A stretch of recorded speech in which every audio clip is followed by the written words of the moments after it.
Thank you, Mayor. Can you assess how you think things went last night at the Park East Synagogue protest? Do you think the police effectively enforced a buffer zone? Is that what essentially happened? And was the right to protest sufficiently protected in your view? And then I have one more question.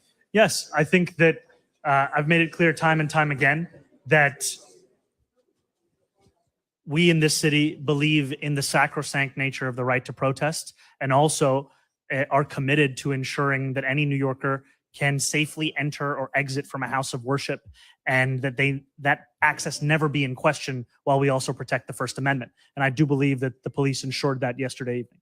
And as you talk about ways to prevent anti-Semitism, I noticed yesterday that when you put out a statement about the protest, in advance of the protest, you noted that you agreed with the protesters.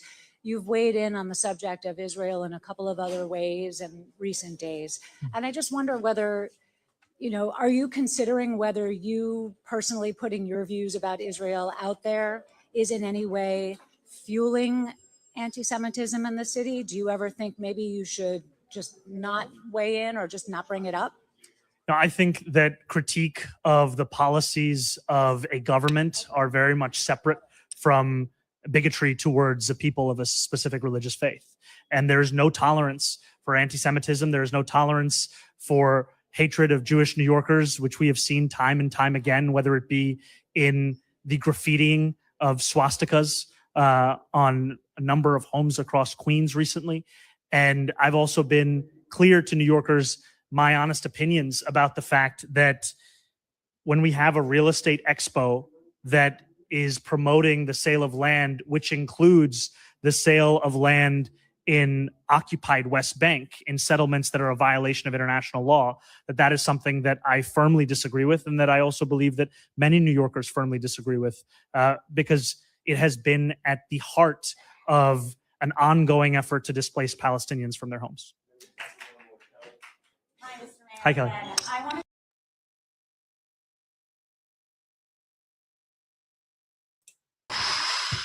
What is up? This is the Absurdity Space. Not going to tell you what number it is. You got to have to guess. You're going to have to guess. I'm Forrest Miller. This is Christina Oakes on the side of me here. And yeah, we're here to hang out for the next, Antivirus! I was watching a TikTok and some girl called we are twerking on TikTok. We are taking out the PP. We are not fucking this up this time around, Force. If we got a quarantine, we are going to make it as content creators. We're come on into the space, guys. We're gonna make it. That's the reason to get everyone in quarantine. You're like, guys, we got to quarantine it. I got to make it as a content creator. It's literally all the news, TikToks, and videos. Everyone's like, we're gonna become content creators, guys. We're gonna all of us who couldn't do it the first time, we got our second chance. And I'm like, you know what? I'm here for it. But also, stop the spread. If you're gonna have a reason to quarantine, I guess that's as good as any. It's like 8 weeks incubation period. This shit's gonna spread like wildfire. Like, that's crazy. Yeah, I was watching something earlier, and the girl called it "hente virus," and I can't stop thinking about that. Ooh, hello. It's hente virus. Spread it. you find yourself getting really turned on by Japanese pictures of octopuses and girls in bondage, girls getting held by octopuses. You're like, what is this? What is tentacle porn? What? The hente virus. Oh God, it's funny too because people are like, they're already making a vaccine pandemic. I'm like, hantavirus has kind of been around for 30 years. COVID's been around, SARS has been around since the 30s. I'm like, this is not anything new. It's just we don't know a whole lot about it. Therefore, there's not a whole lot of research into it. But the fact of the matter is, people are like, calm down. I'm like, no. Calming down and just saying it's fine. It's not gonna. That's how pandemics start, is by downplaying how bad things could get initially. So well, it's the one that it's not the same exact version of it, but it's it's related to the one that killed Gene Hackman and his wife. Yes, that's why I was like, wait, I was like, I've heard of this before, and then I was like, Gene Hackman and his wife, because she died from it, and then of course he had Alzheimer's, so he was kind of left to his own devices and just died from heart failure, probably from inhaling whatever. But it's like, well, start your own show then if you disagree. I don't know what to tell you. No, I don't know. I'm waiting to hear more about what's happening. I do think it's weird. I was looking at like, I don't know, I was watching this a bunch of fucking, I guess it's conspiracy rabbit hole shit, but Yeah. there are people talking about like how, and I noticed this when I went through like articles that were it's like the same couple people in a lot of these articles. It seems like maybe now they're starting to talk to more people, and like there was a woman who got I think it's a woman who was in Germany or like is German and was with the person that one of the 3 people that died, and they're on the plane to Germany right now and started showing signs of they started showing signs of the virus in the plane. So it does seem like it's spreading, and the amount of time it takes from like, you know, like being exposed to it to getting it seems like it varies a lot. So yeah, like it's definitely 2 to 8 weeks. Yeah, it's gonna be like typhoid Mary, and everyone's like, "Well, Christina, why are you worried? You know, you haven't even gotten COVID." I'm like, "Yeah, I want to be 2 for 2. Okay, I don't want to get anything. Okay, it's been 6, almost 7 years. I've never gotten COVID, y'all. Neither has my sister. I think we're kind of maybe we were carriers. We're just typhoid Marys, and we don't know because every time." It would be funny, like if we have the cure in our blood. Or it'd be funny if this started spreading and then you got COVID. I know. It's like I don't know. why? There's a version of it though. It comes from rodents, and there's a version of it, I guess, that in Argentina. Yeah, has been going like wild around the West for a while, and that's the one that got Gene Hackman. So it's like don't cry for me, Argentina. It's definitely worth watching. I mean, I don't know. It also reminds me of like the beginning of The Strain. Yeah. That like vampire show or whatever, where it's like everybody's in the plane and it starts the plane lands. I mean, it's kind of weird that people I'm like, guys, we've heard this before with COVID. People were downplaying it. People thought it was just like the flu, and, you know, whatever. And then people were like wiping like their groceries. So it's like, you know, I'm going to take this shit seriously, especially as someone who cleans houses for a living with customers who travel, who've been on cruises. Also, can we stop with cruises? We all watch Triangle of Sadness. There's nothing. They're all stuck together, eating buffets, like gross plumbing, food poisoning galore. Like, come on. Although Conan sounded like he had a fun time on his first cruise as a. Oh my god! What if he's carrying the Hunter virus and he doesn't even know it? Well, we'll find out. Don't go to Carol. I'm going to Canada. I'm gonna get the Hente virus. You know that I'm gonna start calling it by accident the Hente virus because you'll be like, wait, what are you talking about? But octopuses? I don't. Yeah, that story is crazy. I didn't even hear this story until today, and then I was watching stuff about it. Oh, I was going over yesterday on my show. I was like, because I just kept thinking of Cardi B's coronavirus. I want her to recreate that, but with like, because I see people on TikTok with that audio for screaming coronavirus, and they're putting like the face covers on, and like not this shit again with like a germ at the eye. And I'm like, oh god. I'm like, see, this is the TikTok I know and love. We need another pandemic so that we can bring TikTok back to the good old days where people were just being so funny and fun and not too serious. Okay. Do the dances, do the trends, you know, make that money, do what you gotta do. Yeah, I don't know. There's yesterday I was doing like lawn stuff and like kind of being outside. So I was offline and not really paying attention to stuff for once in my life. And, good for you. Then I logged on today and it was like the virus. It was like, here comes a new virus. I'm like, god damn it. We're fucked, man. We are so. Why it's always when Trump's in office that this shit happens? It's like God saying, "I'm trying to send y'all a message." Okay. Going to kill the weak. Also, just sink the ship. Just sink the ship. It's fine if we can sacrifice a bunch of school students for the shooting. We can sacrifice the whole world for a few. There's that Bill Burr bit where he was like, if you're trying, he's like, if you're trying to bring down the population, the best way to do it. You just sink a cruise ship every once in a while. Yeah. Yeah.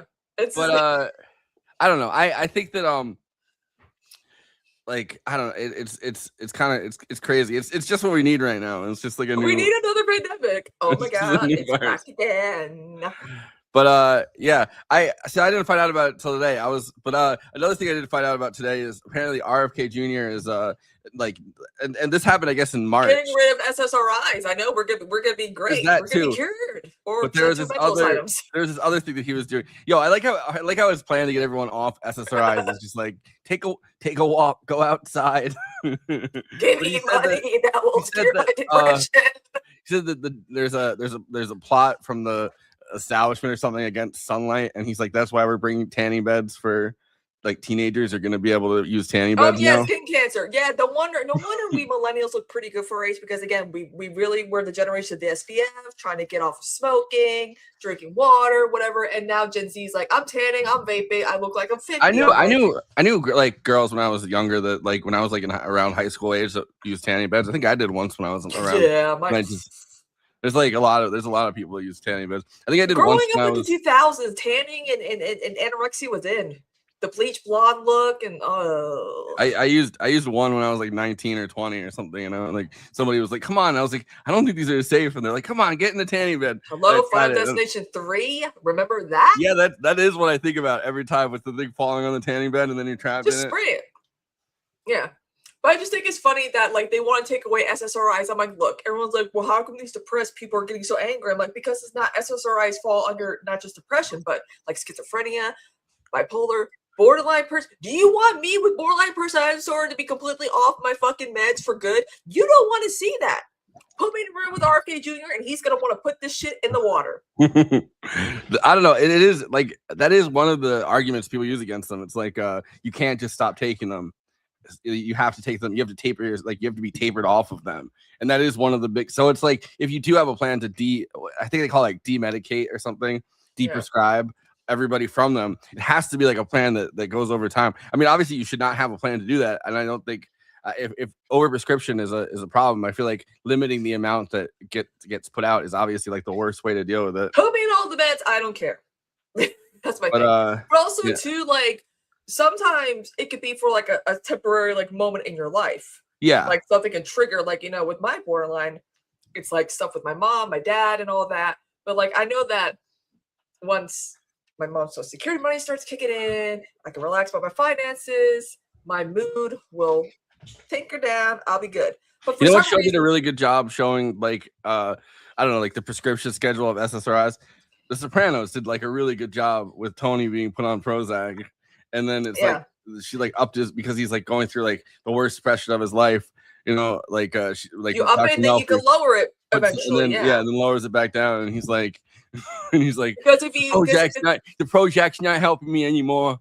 Sometimes if you feel like a zombie, that's when you gotta kind of like lower, you know, the dosage a little bit, because that's usually what happened. Because one thing, on General Hospital, Sonny Corinthos, who again was kind of based off, you know, from The Godfather, Michael, you know, because his name was Michael Corinthos, they call him Sonny. His portrayal of Maurice Bernard has bipolar, and he found out later in life, so they added that into.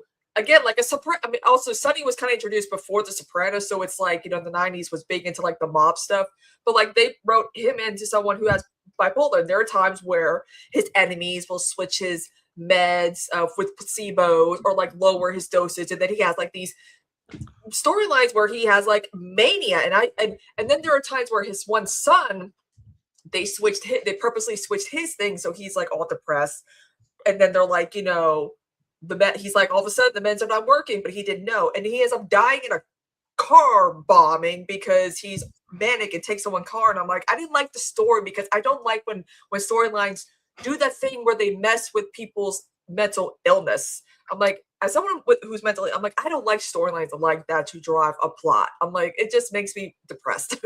Yeah, but I mean, don't they always do that on like soap operas? If the person's mentally ill, like actually has like a mental illness, yeah, I'm like, but it's just kind of sad that it kind of ended tragically because the excuse was like, well, she was gonna be sent back and up his meds, and they're like, no, he was gonna be a zombie if he upped his meds because he didn't need a higher dosage, he needed the dosage that was working for him. Oh, it was such a sad storyline. I was crying.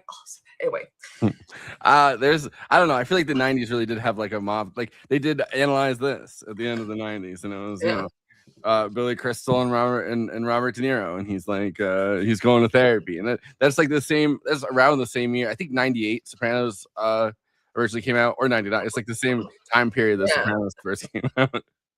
Yeah, so it's interesting. So far, he's been doing pretty good. Like he's always the mobster with the heart of gold or whatever. But it's like General Hospital is supposed to be about a hospital, right? What they had to introduce the mob, and everyone's like, yeah, they ran out of these mobster storylines. Like I'm like, let Sonny be like an older soap character who just gives advice. He doesn't have to be like the main center point. There's a lot of younger people on the show, but whatever. But I guess bumming out this conversation a little bit. I wanted to talk about right now in New York City, and yesterday was like the big one. There's the Israeli Real Estate Expo at Park East. Well, yesterday was at Park East Synagogue. I forget all of it's like they're doing it all around the boroughs pretty much, and all like the major Jewish communities, and then they use like you can buy parts of the West Bank. Yeah. Cool.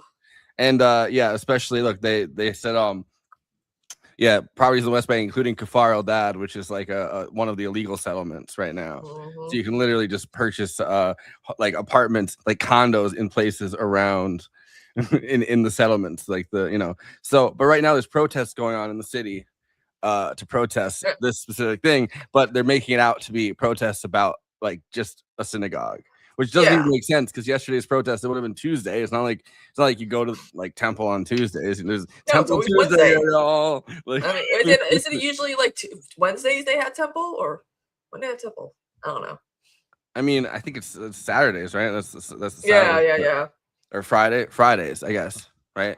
But I mean, anyway, it's not Tuesdays, and I don't know. I've never asked Jewish people when they go to temple, but I think everyone that I know pretty much is Jewish is like an atheist. But there's I mean, most Jews don't even believe in God, and they're like, why do you? It's tradition. We just tradition. And it's like, but yeah, so they're doing right now. They're using synagogues across the city as a shield to do this real estate expo where they're selling condos and apartments in the West Bank, and everybody, pretty much all the politicians of the city, besides Zoran, who's kind of his NYPD is kind of blocking everyone from protesting closer to them, but at the same time, at least he admits that they're real estate expos and not just a day of temple on Tuesdays. Tuesdays.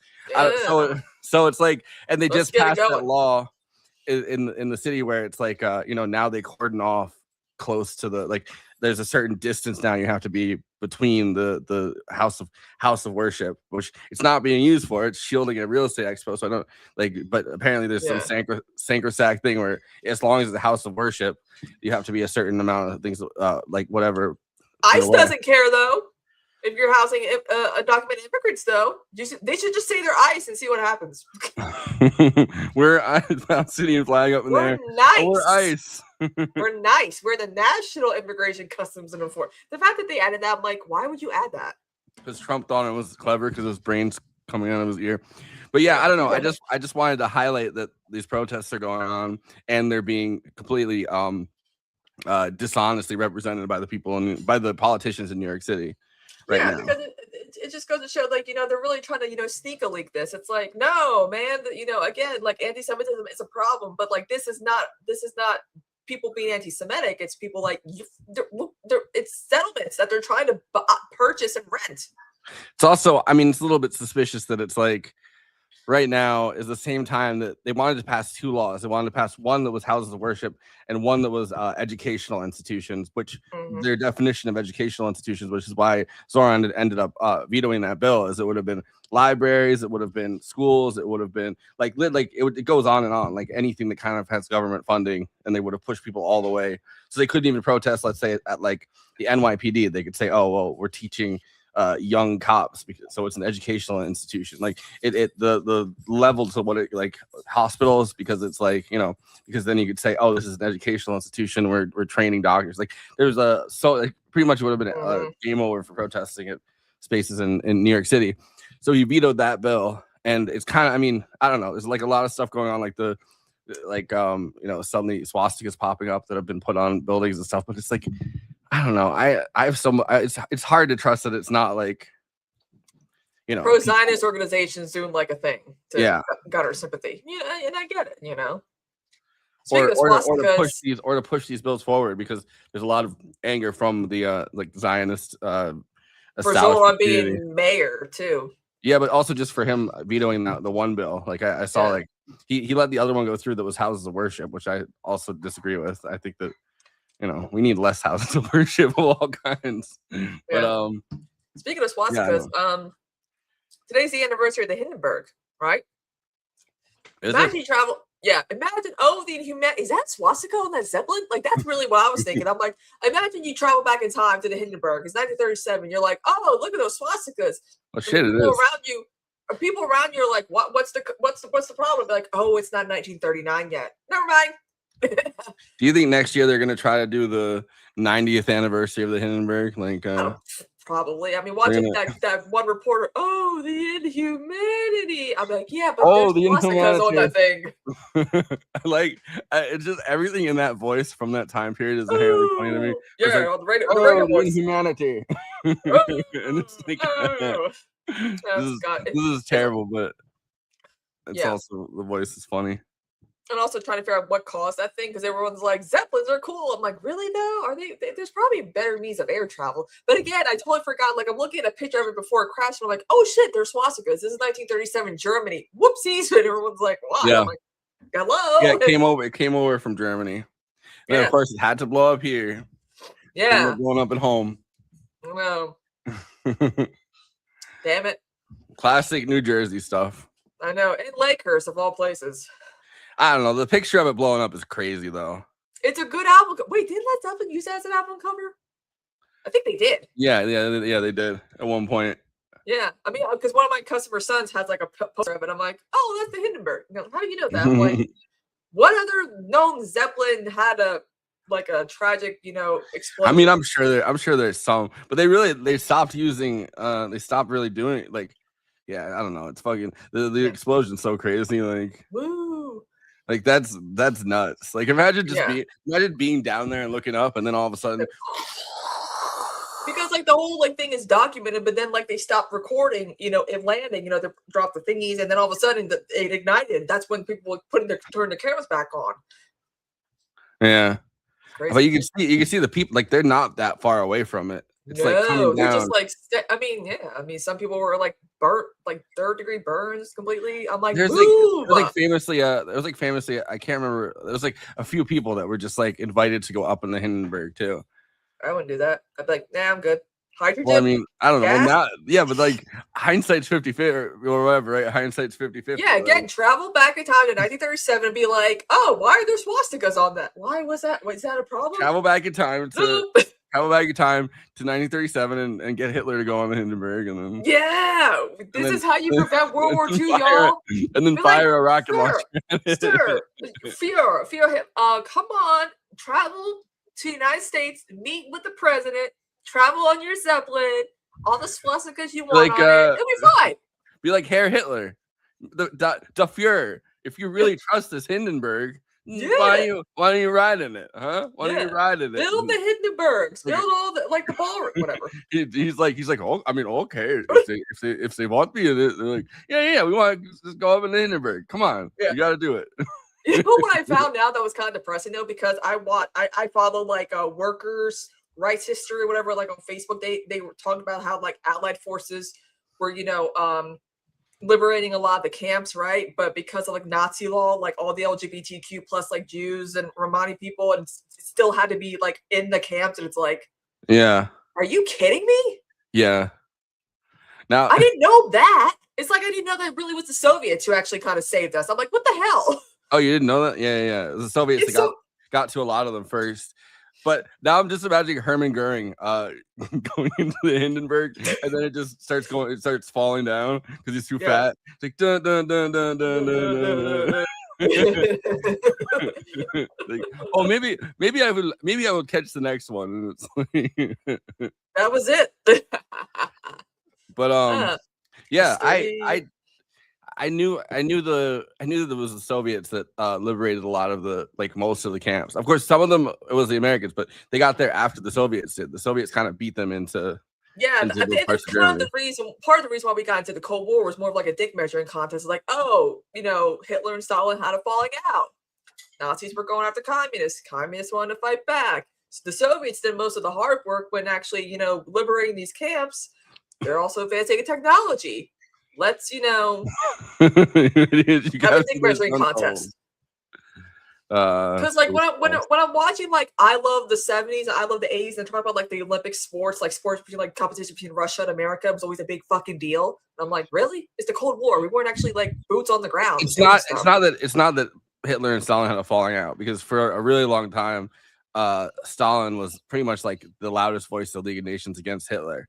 It's the whole non-aggression pact thing is it's complicated. It's not that, but yeah, he pretty much gave up on the Western empires really fighting like against the fascists. They were going to sit out World War II because they got to the point where they had gone through the entire Spanish Civil War. And I was just recently reading a book on the Spanish Civil War, and it was Stalin that was pretty much supplying the Republic single-handedly, whereas both Germany and Italy were supplying like the Spanish fascists, the nationalists or whatever nationalists. But like so it's by that point they were was fed up, and I don't know. The non-aggression pact is definitely like a huge black mark on Stalin's record. Well, there's a lot of black marks on Stalin's record. Don't get me wrong, but it's a little bit more complicated than just like a falling out, because they always had a plan. Like Hitler always had a plan, pretty much to like self-serve. Well, no, just to invade Russia. That was always kind of his plan. Yeah, and then Stalin always had a plan that he was going to backstab Hitler, and so like that was always it was always going to fall apart, but. Also, Stalin was a short king. He was like what, 5'4", 5'3"? I was like, what? Yeah. Look at that. They don't tell you that history. I know. You know what's interesting too? I feel like I know like how much you hate like the biopic, but I feel like if the biopic's more like the death of Stalin, they would be funny. They could be interesting. Little black comedy, satirical, shit like that. Like that would be funny. It's like more of a play. It's like more of a play. Yeah. I have no problem with that. I like that. I think I'm going to start reading when I get my next Audible credit, Mussolini, Son of the Century, because they came out with that. I haven't seen the miniseries, but I wanted to read the book before the miniseries. Yeah, I didn't know that Sophia Loren's sister was married to Mussolini's youngest son. I was like, oh, that means her niece, Sophia Loren's niece, is the leader of Italy right now. I was like, oh, that's Sophia Loren's. Wait, that's Maloney's not Maloney is not related to Mussolini. What, the daughter, the granddaughter? The granddaughter was that's what I'm talking. Yeah, was one of the. She's not a leader of Italy, but she was one of like the big representatives in for like the fascist party, right? Yeah, in the EU. Yeah, and it was Maloney's party. I'm pretty sure. I don't think she was like an independent or anything, but yeah, that party for a long time wasn't popular at all, because it was like that's like the offshoot of like what the fascist party, like Mussolini's party, pretty much became. And it's like, then I don't know. But now they're trying to get Maloney to like resign. There's like big protests against her because of Israel. Yeah, Israel's kind of like a really like line in the sand for a lot of people. But when I was traveling around, when I was bumming it around Italy, there was just literally like free Palestine stuff, like free Palestina everywhere you went, like Palestinian flags. I was in the village, like this tiny little village that like my ancestors came from, pretty much like Nisco, which is like 80 miles outside of Naples. And even in this village, there was like an Italian flag and then a Palestine flag at one of the houses. And like that was one of the first places I saw it. It was down the street from like the town center. I was like, hell yeah. I mean, it's getting to the point where I'm so convinced that so many of these Twitter accounts are just like white DNC interns or like Sally Albright bot forms, because there's no way in hell these are black dudes. Like it's always like the same, always saying the same stuff. And it's like, these have to not actually be like real people behind these like accounts, because we never see any videos of them. We never see any other photos of them. And it's like, I mean, like the K-Hive ones? Yeah. I'm like, yeah. I mean, because they harassed Barbaric Criticism, that woman years ago, but she was still like Elizabeth Warren person. But it's like, it's crazy that I forget that she was. I'm like, you guys are kind of psychotic. I mean, I don't remember Bernie Bros do like harassment campaigns like they were doing, and it's kind of crazy that some of them are like, well, if I had to vote, man, I'd vote for Susan Collins. I'm like, you guys don't even want. I'm like, do you know how hard it is for the Democrats to maintain the Senate, knowing how red most of the country is right now? The worst. I feel like the most imperfect Democrat is better than like any Republican, in my opinion, because it doesn't matter. Susan Collins is still going to vote for Trump's whatever. It's no point. Well, And she's like, gonna be and she's concerned. shaking like this, and it's like, oh, She kind of sounds like she has the RFK thing a little bit. She She's kind of like, reminds me of that one dude who does all like those videos about like TikToks about like, you know, the people in your Facebook group, and like it's like, whoever stole my Amazon package, I hope you enjoy the cat food. Yeah, I don't know. Ever since Ken Klipsky started posting that, like she definitely tremors way more than I like picked up on before. But she definitely, I think she has like the RFK kind of tremor. She's like, when she talks, it's like this. But she's always like, I'm very concerned before she votes for the thing. Yeah, I'm like, why? Even like, I get people have their reservations about Graham Plantner, but like the problem is that he's not going to be a John Fetterman. The thing is that these liberal types criticize the left when not even bothering to criticize like a Fetterman type or a Manchin or a Lieberman or a Sinema or a Cuellar, any of these like moderate centrist rotating villain revolving door Democrats, because I got so much heat for saying rotating villain. I'm like, oh, should I say revolving door because that's what I meant? Like, it was so crazy that people are like, that's not a thing. I'm like, it is a thing. Schumer allows this to happen. Democrats all of a sudden have all the votes needed to pass some good life-changing legislation. But then all of a sudden, at the 11th hour, oh, there's one or two Democratic senators who just voted with Republicans to block this. There's also, like, there's who the also fuck like could it have been? there's different levels of like how much, and I'm not saying that like it's a perfect kind of system, but there's different levels to how much like a leader signals that they they support something. So if the minority leader or the majority leader is whipping votes, as they call it, like they're pushing people to vote for the thing, and they're saying this is important to this is important. Like, so they can, I mean, number one, they can already use the bully pulpit and they could call out, people are choosing to vote against the thing, but they also can whip votes. And usually when, like, even when Schumer whipped votes, like there was that time period where they shut down the government for like 37 days. Yep. Like not the partial shutdown that they're still doing with the TSA, but like the full shutdown. Schumer was whipping votes for that, and even Fetterman stayed in line for the beginning of it, and then he broke off with everyone, obviously, because there were signs of weakening. But you can show your support for something, or the party's support for something, by whipping votes. Yeah. I mean, and it's so funny when people are like, well, leftists are the reason why Biden had to drop out. I'm like, no, it was the centrist wing of his party. It was George Clooney.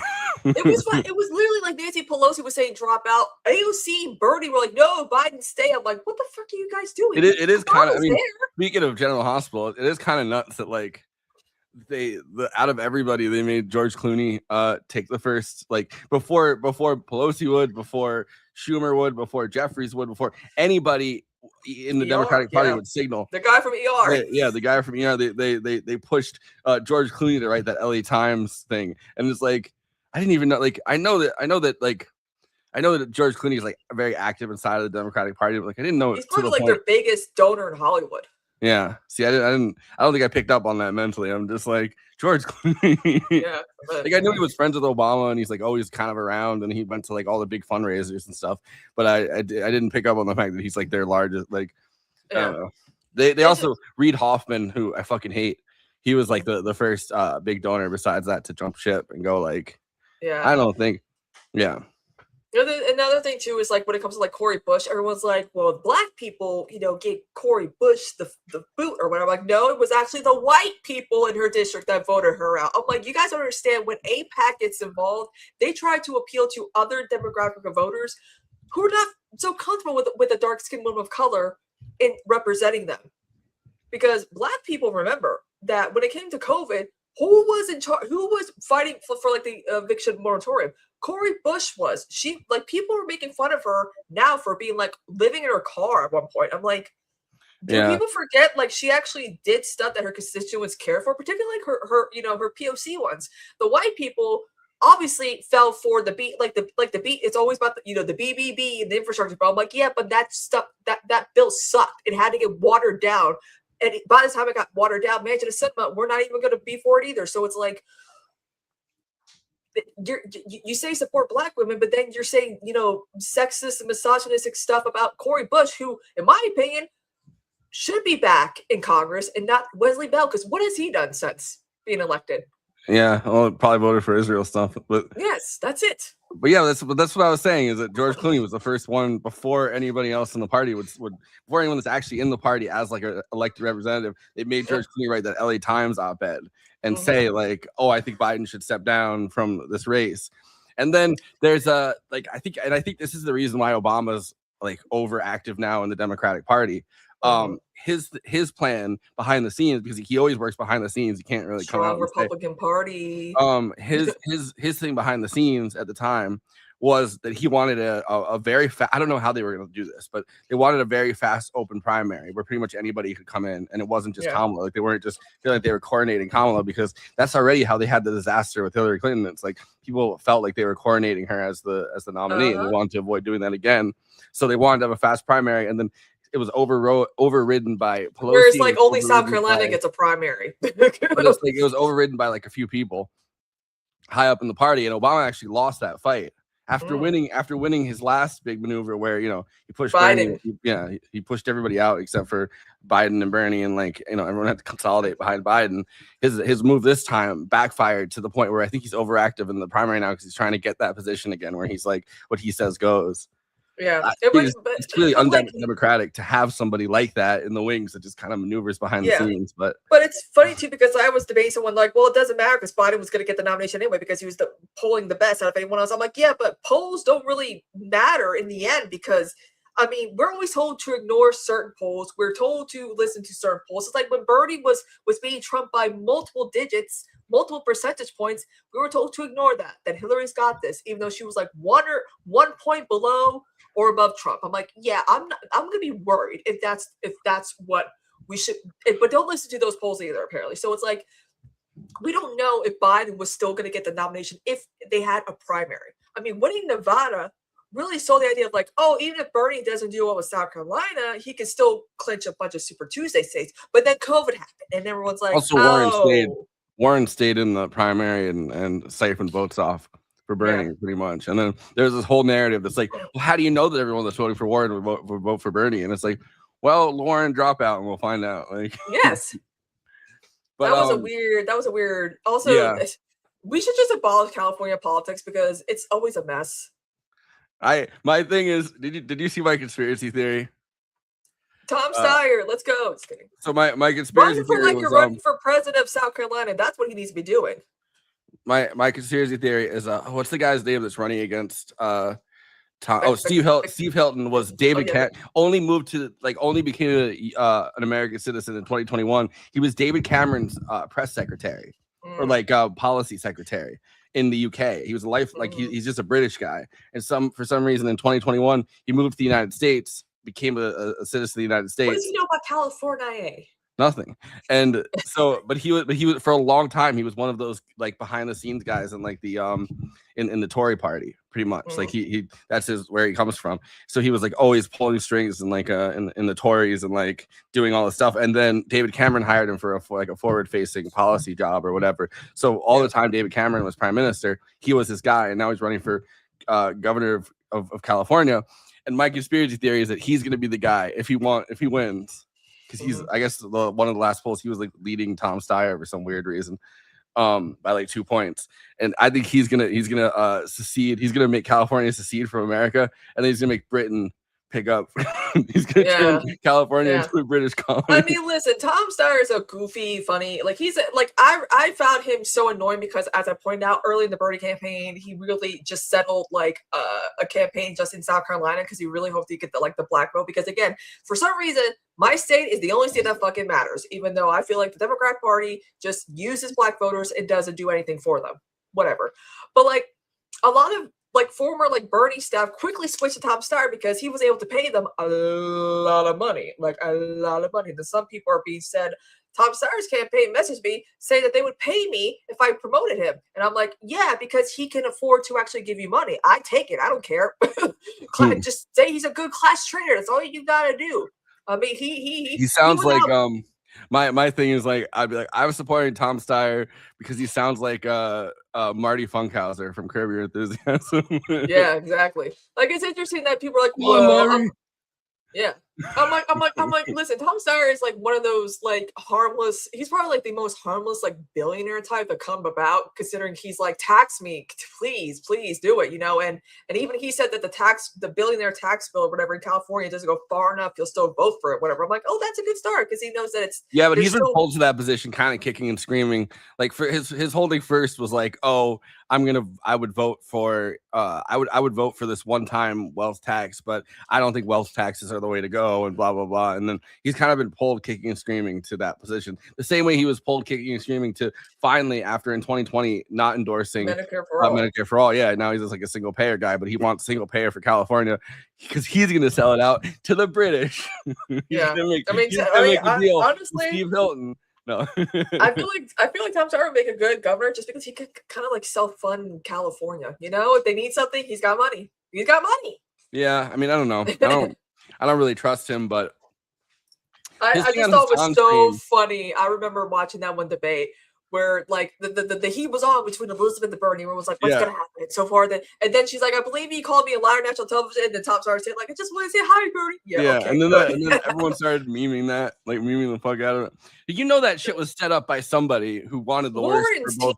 Set that shit up because also, like, somebody who wasn't just, somebody who was like, like a fifth column inside of Warren's campaign had to set that up, because it was like, it came out of nowhere.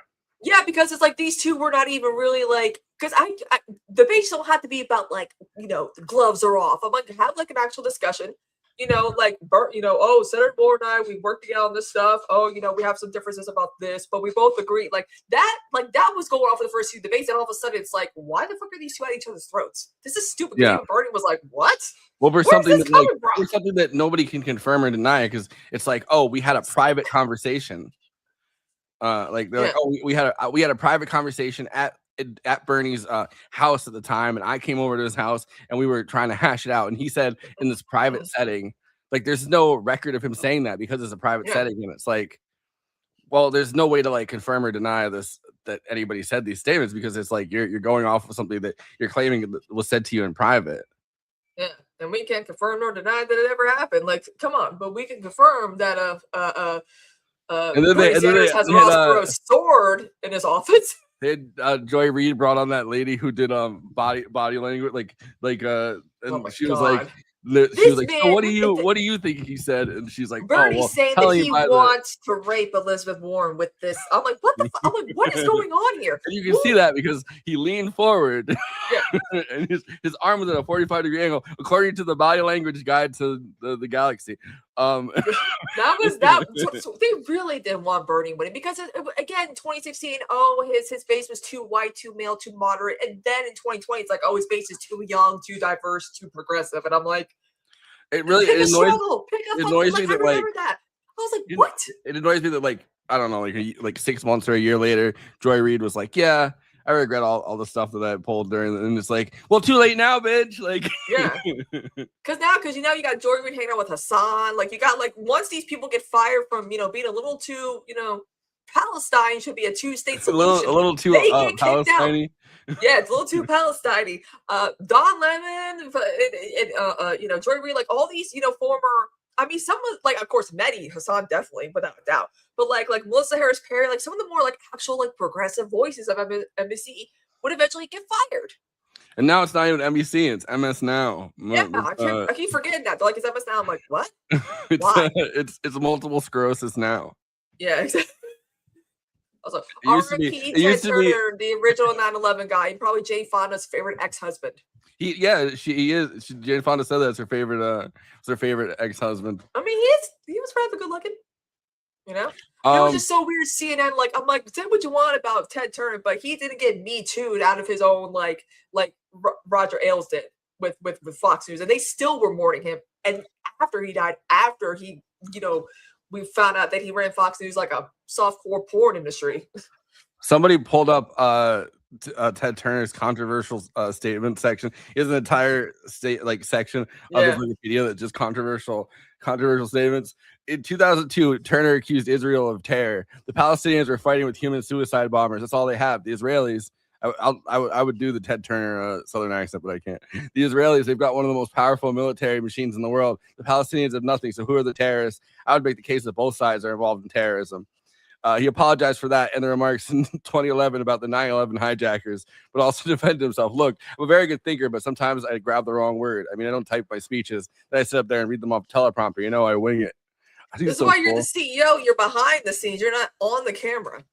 But I think it's kind of crazy that it's like, yeah, I understand why him and Jay Fono had a thing. You know, he in the 70s, he went to Cuba and he went to Cuba with the mission of befriending Fidel Castro, and then and spent the rest of his life friends with Fidel Castro. What a fucking badass, man! Because he said cool. He said that his whole thing was like he didn't want the Cold War to end with everybody throwing nukes at each other, and he was like, because he gave like $1 billion to the UN in 1997, and he created the UN Foundation, and one of the things that they did was the nuclear threat like initiative. So it's like, because his big thing was he was like very afraid, as am I, like, and as should everybody be, that the fact that we have nukes now meant that the world was going to end in a fiery bloodbath, which I'm still afraid of. I love Captain Planet. I mean, I kind of miss you could do Captain Planet today because of woke, like all the shows that say, oh, woke. I'm like, that shit was woke even back then. Why are you bitching now? But there's I don't know, here's somebody Turner once called observers of Ash Wednesday Jesus freaks, though he apologized and dubbed opponents of abortions bozos. Yeah. In 1999, this is what I don't understand. I'm like, whatever. I'm like, Ted Turner seems like a pretty kind of like progressive-y, slightly left of center guy. I'm like, why is CNN so like middle of the road now? I mean, they're also prepping for Ellison to take over, but like, by God, at least Ted Turner died before CNN could enter its final form. Maybe that's what killed him. Yes. Maybe finding that out killed him. He's like, you know what? I can't take this anymore. Yeah, in 1999, Turner made a joke about Polish mine detectors when asked about Pope John Paul II.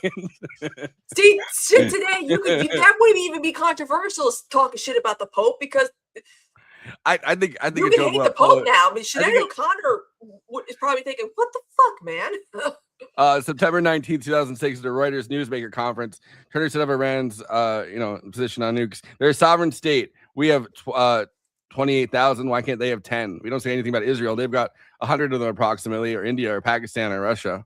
Yo, he's so fucking cool, man. What? I like this guy. We're gonna talk more about him on my stream later.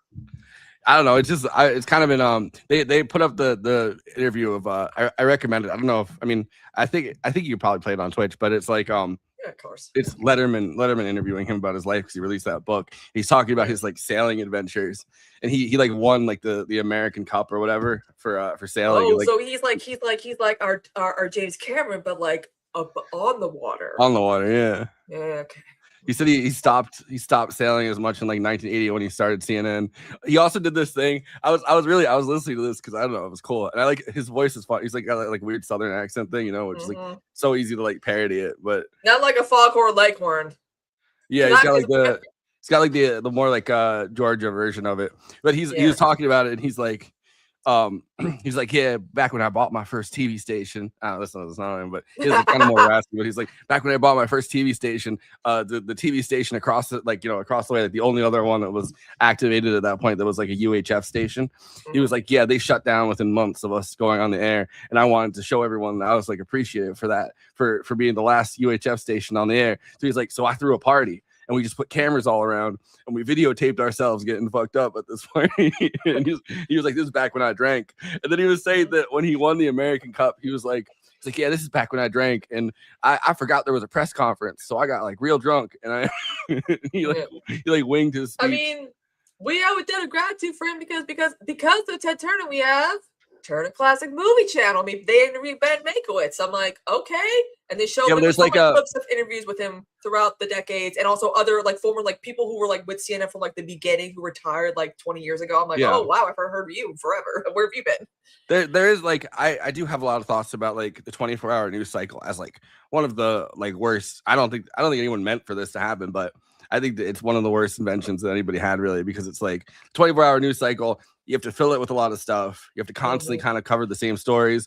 Unless someone dies, then that's like a main focus. Like when Michael Jackson died, that's all anyone talks about all summer. But it's like a lot of the most important stories get lost in the 24-hour news cycle, because the news cycle just resets at the beginning of the day. Breaking news. news. We've been talking about the same thing for 3 hours. Like, So it kind it's of not breaking. obscures what's important and what's not, and makes things that are not important the centerpieces because they're ongoing.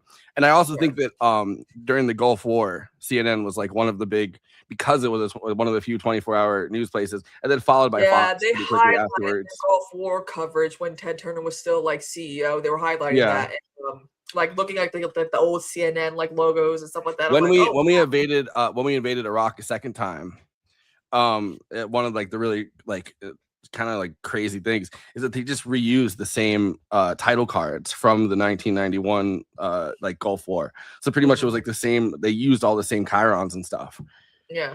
Which is like, I don't know, it's like kind of fucked up. So it's like it's stuff like that, and I think it linked the because it's all of a sudden, you know, when you have these military things and you're covering it on a 24-hour news cycle, you have to embed yourself a lot deeper with the U.S. military because you really want that good coverage. So they're kind of gotta be there on the ground too, and you're constantly coming up, like, instead of doing the thing, which I mean, even if you watch like movies from like the 80s, like broadcast news, you know, like they really like kind of fixate on stories, and you don't really even get the time really to do that anymore because now it's like every day or every whatever amount of time you have to be coming up with stories. Yeah, especially also when we live in the age of social media too, because again, like I said, like a lot of people were like, what was it like when Michael Jackson died? I'm like, it was a day where the world, like, it's like a 9/11. You remember where you were. I mean, Donald Trump's death could probably be a similar event, but I don't think it's going to be like people are going to be grieving on the streets and stuff like that. But I'm like, the internet can handle Donald Trump dying, okay? Back in 2009, people couldn't handle, the internet couldn't handle all this news about a global superstar, okay? But like, it's kind of crazy that, you know, with this news cycle, with the internet being the way it is, it's like there's still so much stuff that's not getting covered because every now and then, because today when they're covering, you know, obviously they have to cover Ted Turner because, you know, without him there would be no CNN. But it's like, you know, then be like, well, we're gonna give a quick little update about Iran, and I'm like, there's really nothing going on besides high gas prices. Like, and the gas, the thing about Iran, 420 today, and then went down to 369. I'm like, you did that. Like Israeli American asset Barack Ravid today released that apparently they're very, and they've been kind of running stories like this for a little while. They're very close to like their 1-page memo where it's like the framework of a deal. They have the concepts of a plan to so they're apparently they're getting very close to that. I mean, I don't know, but I feel like they've kind of been running that story for a while. Yeah. And it's like then the talks break down and they start over again. But and then they do like their primetime debates with that what Jennings dude or whatever the fuck his name is, who's like the Trump guy. And I'm over here like, if you're gonna bring Stephen Miller's wife on, you have to make fun of her to her face. I would not be able to hold back. Like if I was one of those kids where Trump's like talking about gruesome shit because he can't talk to kids like a normal human being, but he talks like a kid when he's around adults for some reason, I would be like, Mr. President, Are you okay? I would be like, kids, come on, don't just stand there and look weak. Like, say something to him to really like hone in on like this. But it's 7, it's marginal, right? Yeah. I'm like, sir, you okay? Mom, can you pick me up? I'm scared. Yeah, I do like the clip where he's like, you still believe in Santa? Why? Because it's at 7, it's marginal, right? It's like, what the fuck are you saying? I don't know. It's kind of crazy though. I feel like I'm just gonna be like, 24-hour news cycle, everything kind of gets lost in the mess. But I don't think that that's like, I mean, I think that it makes sense where the leap of like, going from the news being like a nightly news thing, and you get like 8 o'clock or whatever, you have the 11 o'clock news and jumping to like, well, 5, 8, 11, what if we did a channel that's all news all the time? Like, it makes sense logically why you'd leap to that point. But I do think it's one of those things that like it created like an arms race between CNN and Fox, because Fox all of a sudden. Yeah. That's why I feel like something like this space could actually be a good thing to be a 24-hour thing, because everyone can have their own like thing that they want to talk about, and then other people probably will talk about the same stuff but at different times. Yeah, and different issues. Well, now we're living in a 24-hour news. Like now it doesn't really matter because we're living in the 24-hour news cycle. There's no going back. It's not like you could claw that back and like. Yeah. No, I mean, we're getting there, guys. Yeah, it's like you have to have breaking news. Yes. Then it's like there's like I haven't seen that talking fish on Instagram in a while. I got what the fuck happened to that guy? That's why I was getting a lot of breaking news from on Instagram. It's also like at some point you started using the breaking news thing because it's like like free. what things are big enough that you have to preempt coverage. And it's like, if you're not a 24-hour news station, all of a sudden you're like, well, if they're going to preempt coverage over here, we should preempt coverage over there. And it's like, I don't know, somebody like Trump can really manipulate that, like knows how to really manipulate that, because it's like, oh, I'm going to have a press conference at 8 o'clock, and they don't tell everyone what it's about, so they assume that they have to preempt the news coverage for that. And it's like, yeah, I like, remember the comedians who did like the Trump versus Bernie thing. They had their own thing, like a special where they were also impersonating Chris Matthews and Rachel Maddow, and they're like, "We're breaking the news, the news is breaking." And Chris Matthews, the guy who's does the Bernie and all that, and Jesse Ventura was doing like pressing the button, and the guy who does Trump was doing Rachel Maddow, and she's like, "Chris, I told you, don't be pressing the button." And he broke the thing. And I'm like, oh, this is so funny. That's someone who's Donna Brazile, someone who's Jeb Bush. It was funny. I gotta find it and shit. You probably saw the other thing that, like, I think Trump has kind of abused it before, but it's like surprising that he hasn't abused it more, is that they have an alert system where you can send an alert to every phone in the nation or whatever. It's surprising. I shut that shit off.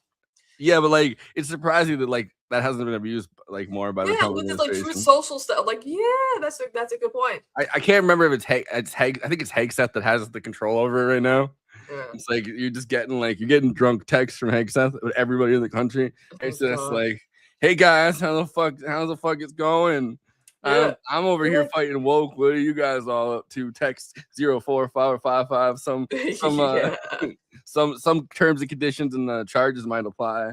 Yeah, that's why I'm getting when Trump finally goes for good, I want to be like in a Walmart, a Publix, and everyone's phones are buzzing, and I'm like, oh, is this it? Do you think when things inevitably go bad, even worse in the Middle East, and Trump obviously at some point fires Hegseth or is about to fire Hegseth, right? He might be firing. Do you think he's going to start abusing the fuck out of the national alert system?